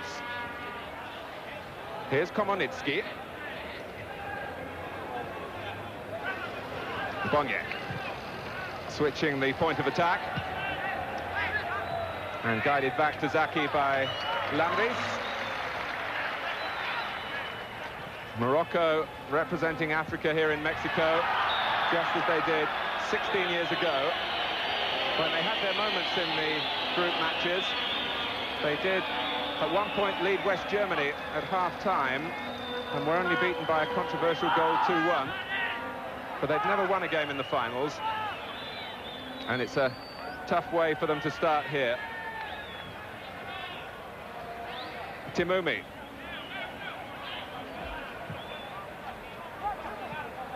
Karim Omeri giving chase. And Majewski was the player pushed in the back, the bearded defender for Poland. This is little Bunsol. And now Marek Ostrovsky.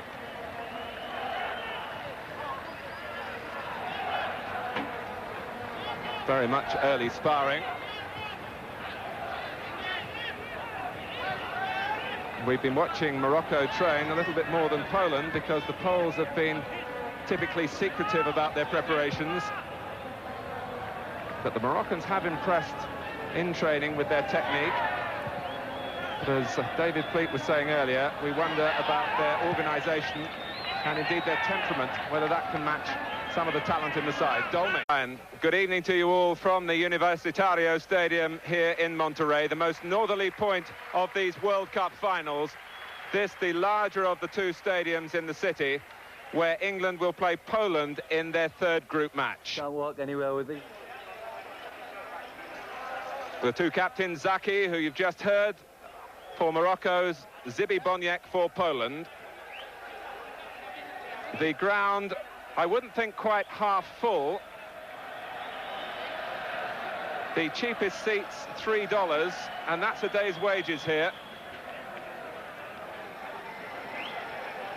This is also the lowest level that World Cup football will be played at, about 1,500 feet compared to 7,000 feet above sea level in Mexico City.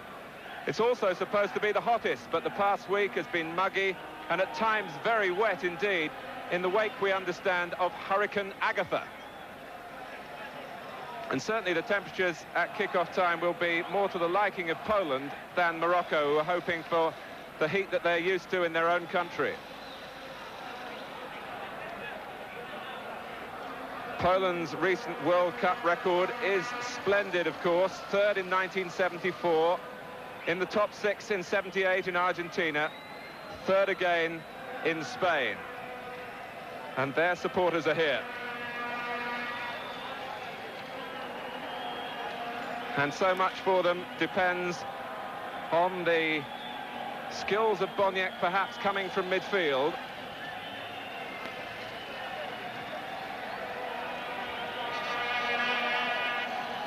Morocco, too, have their followers. We hope to bring you a check on the teams in a moment, but first perhaps a chance for a word from David Cleat. Well, a fantastic occasion, particularly for the Moroccans. I've seen them in training and they seem to enjoy their football. They play with a smile on the face, and it'll be very interesting to see how they compare their individual techniques against the organisation and strength and pace that the Poles will give them. It's the hardest effort yet that they'll have had to put in.